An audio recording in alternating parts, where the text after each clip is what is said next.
प्यार, एहसास, दूरी और तकदीर के खेल में अब दोनों की जिंदगी एक ऐसे चौराहे पर खड़ी है जहां से कोई भी रास्ता आसान नहीं है।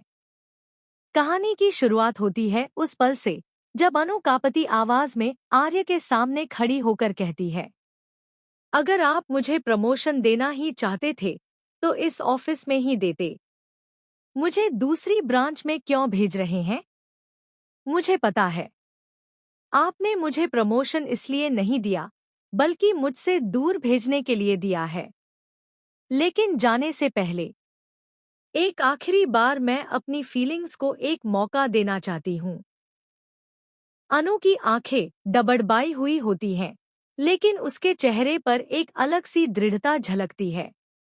वह धीरे से कहती है, इस कैबिन से कदम बाहर रखने के बाद के 24 घंटे हम दोनों के लिए सबसे मुश्किल होंगे।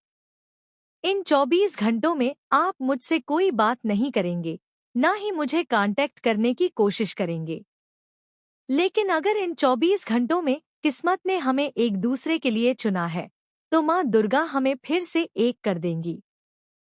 और अगर ऐसा नहीं हुआ, तो मैं मान लूंगी कि हमारा रिश्ता यहीं खत्म हो गया। आर्य स्तब्ध खड़ा रह जाता है। उसकी आंखों में भावनाओं का तूफान उमड़ता है, लेकिन वह कुछ कह नहीं पाता।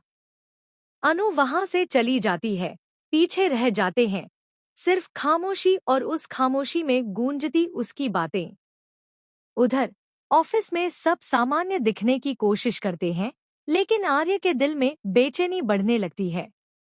वह खुद से लड़ रहा होता है। एक तरफ उसका दिल अनु की मोहब्बत को स्वीकारने के लिए पुकार रहा है, तो दूसरी तरफ उसकी समझदारी